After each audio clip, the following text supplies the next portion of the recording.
So today I'm going to be talking about my book, City of Sediments, A History of Seoul in the Age of Colonialism. This is a book that was just published last year already. It's almost been a year. Um, and it's set in Seoul in the 1920s. So that much is clear, but everything else I think needs a little more explanation. And one of the biggest question is when it says a history of Seoul in the age of colonialism, what kind of history it is. And I start with a big disclaimer. This is not a history as you expected. And that has a lot to do with my training and the way I approach history. I trained as a historian from undergrad. Um, and but and in undergrad, I majored in history and Japanese studies. And as I went to grad school, I was involved in the field of Korean history. So I see myself as a historian, but not the kind that you would sort of expect. I cannot assume what you expect of me or from me, but when I hear feedback about what kind of history they want to read or they expect from a historian, I think I have a pretty good picture. So I'm going to talk about that a little bit. I noticed today Barbara put my talk under urban humanities. And I was so grateful for that because to be labeled as a historian, I have a lot of explanation to do. And part of it is because my writing of history, my approach of history is inspired from vast field, the new emerging field called urban humanities. Oh, I just remember I have to apologize for my voice today because I'm a little bit under the weather. So if any enunciation is unclear, please remind me during the Q&A if any part of my talk was not clear, but I'll do my best. So urban humanities is an emerging field that bridges and brings together many different disciplines. But it is not simply interdisciplinary. Right? And my book is not simply interdisciplinary in a sense that it brings together history, urban studies, and visual studies, and media studies. There's got to be something more to that. And that the inspiration that I take from this emerging field of urban humanities is that this is a field that aims at creating new configurations, new synergies between humanistic researches. So we can rethink about our own methodology and the kind of analytic tools and techniques that we use. So in a way, by delving into the topic of the city and identifying myself in this larger field of urban humanities, I am critically looking at the way historians write and the way I used to write history. What do I mean by that? History is a profession of time. There are so many different ways to talk about history, but I think that kind of encapsulates what history is. And, and history as a profession is a writing of historical changes, how things have changed, right? And historians like to and have tendency to enumerate events, how things happened in sequence, in succession, and think about the cause and effect, right? How one event affected the other event, how things have come about, right? And the question of continuity and discontinuity is an important question. And periodization, how we organize time, is all very important to historians. Many people have tried to kind of break out of this mold of history. And we have many different subfields of history, intellectual history, social history, and cultural history. I am a cultural historian, but not in a sense that I'm a historian that who studies the kind of cultural and intellectual phenomena in a certain period of time. But I see myself as a new cultural historian who's more interested in the writing of history itself. So even though the new cultural history itself is a vast field, I see myself as a historian who's primarily concerned with history writing, historiography, how history is written. If you think of it in terms of history of history writing, how history has been written, new cultural historians would take a critical look at how history reproduces itself and the mode of writing that enables historical writing. So the goal of this book was not to enumerate events that took place in Gyeongsang or trace the development of Gyeongsang, so to speak, or talk about the changes of Gyeongsang from Joseon period to Japanese colonialism and so forth, but to write a new cultural history of Gyeongsang where history writing is not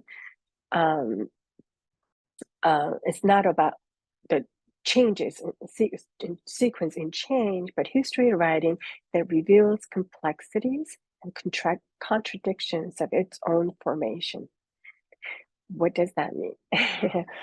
um, the reason why I started to look at history writing in a more critical way is because of the limitation that I faced in my own attempt to write a history about Koreans, the colonized. The experience of colonized was hard to get to with conventional sources and with conventional writing of history. Sources, first of all, because we have to use most historians rely on documentary textual sources that are produced during that time, and that has a limitation of its own because of the question who produced those sources, right? Secondly, the limitation was that in that trajectory of history, thinking about how Gyeongsang changed over time, right? In that temporal trajectory of teleology, the colonized were always belated, lagging behind, right? So to think about the experience of the colonized, right? I had to get out of that temporal frame to say something meaningful about it. So, with that in mind, I took up the city as method. What do I mean by that? I took the city not as a reflection of historical reality, but as co-constituted part of it. So instead of talking about historical trends or historical context uh, that uh, produce Gyeongsang as or colonial Seoul as is, I'm reading this city as a template of discursive practice. So my goal as a historian was to talk about discursive practice in and through space. So this is how I connect time and space in a different way. Usually time will take place in space, but I'm taking space as a narrative of time, how space produced time. There are several things that are at stake in approaching the city and the history of Seoul in such a way. The biggest question is about modernity and colonialism and about history and modernity. So this is a larger question that I can delve into in more detail, but I'm just going to summarize it simply as modernity is a totality of the processes through which colonial power discursively formulated itself in the urban space, right? And modernity was the mode of power for Japanese colonialism. So I'm kind of going against this idea that Korea was not modern. Well, at least Seoul was not modern. So I'm proclaiming that Seoul was a modern city. And modernity was not simply about the materialistic evidences that we can provide, right? It's not about infrastructure per se, but it's about epistemology. And I find how modernity was articulated in the urban space by looking at and approaching the urban space um, as a site of spatial narrative. So I look at how architecture produced a spatial narrative, and this spatial narrative becomes history writing. And by tracing such history writing, that becomes my methodology of doing history. Because I read space as text, as spatial narrative, I need some tools. This is where visual studies and media studies come in, and I rely on a lot of visual material sources and non-textual sources to do this. And in order for me to analyze those sources, I also employ some methodologies of semiotics to read images and symbolic letters and decode them in such a way. In doing so, I'm moving away from the main question of agency, which is important in conventional history writing, to the question of subjectivity and the experience of colonial subjects, such as the questions of corporeality and sensorial experience. So seeing and hearing and saying, the soundscape and the visual surfaces becomes important side of investigation for me.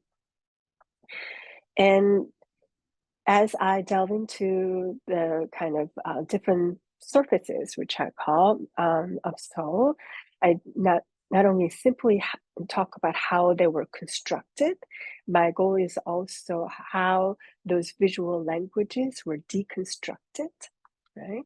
Because if we approach the city as a template of narrative and history writing, we can also deconstruct that narrative.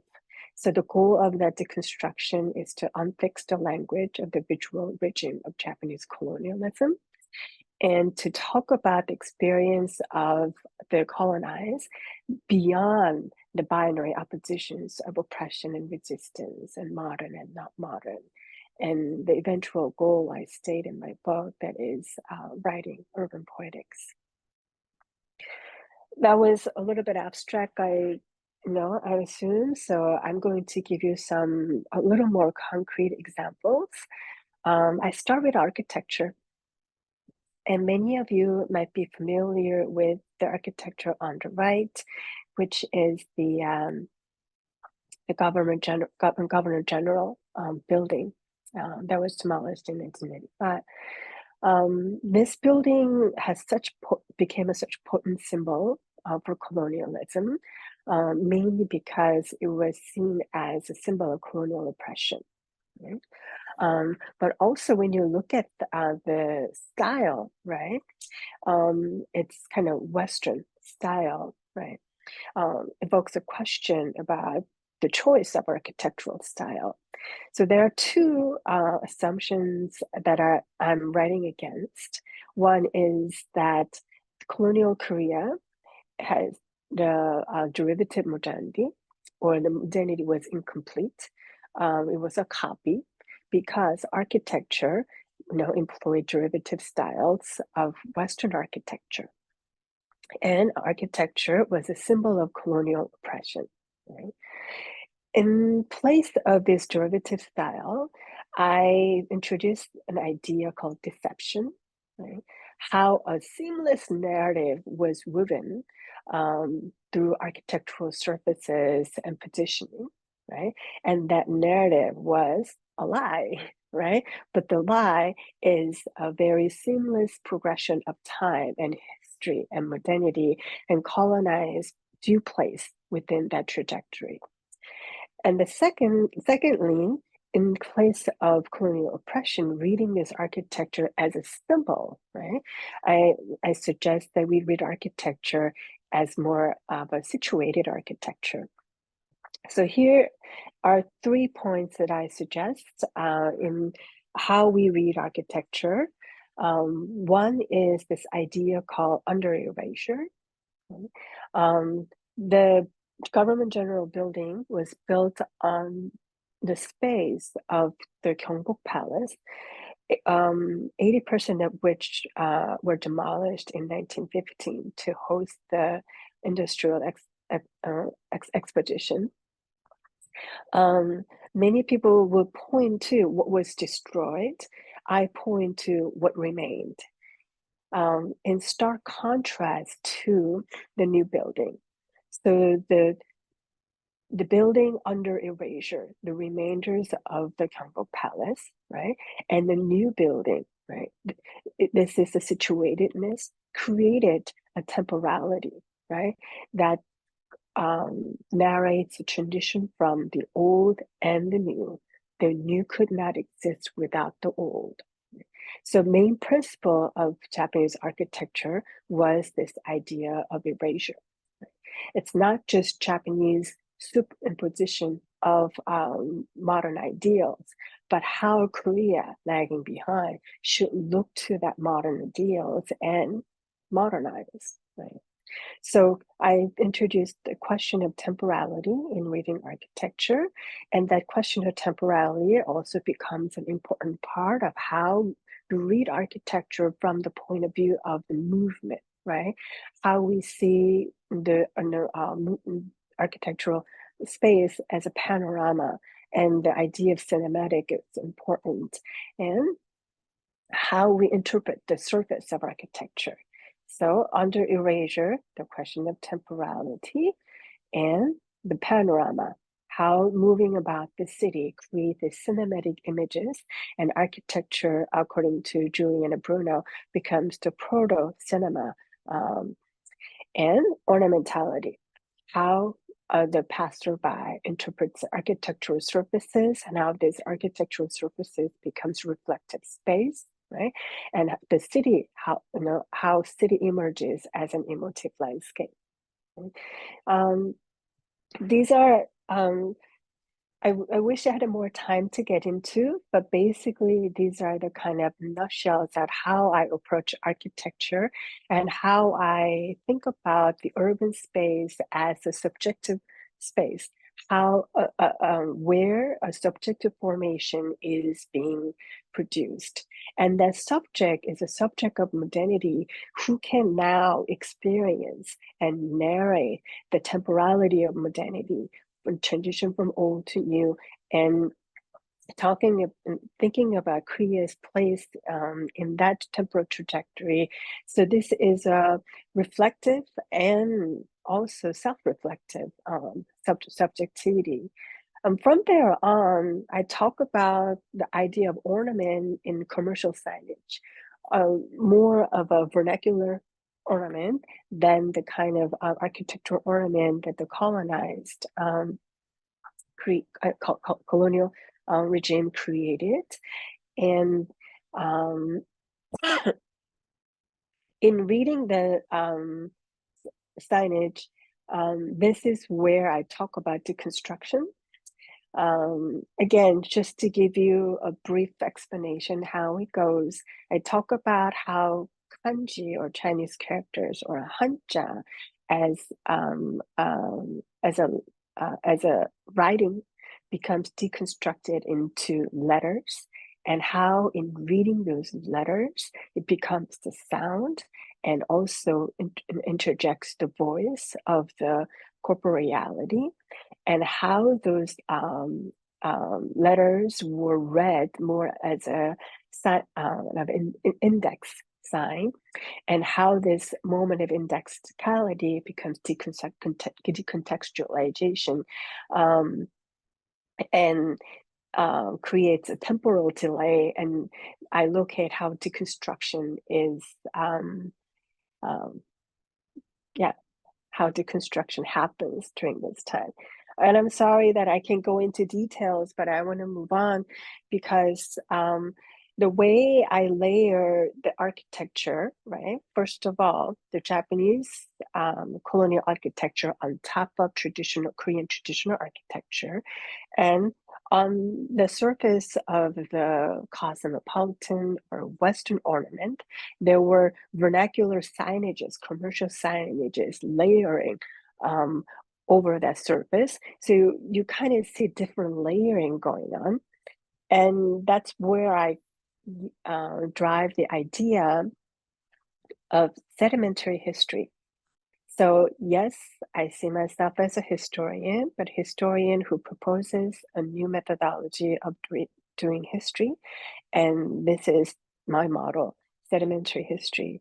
And it was inspired by a cover of a popular magazine of 1933, as you see, where you see layers of in the mountain form, but they are not necessarily connected with each other, and there are many different signages too.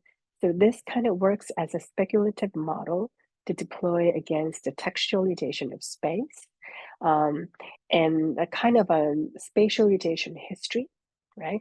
Instead of enumerating one event to another, I'm layering different things, and read the space as a text.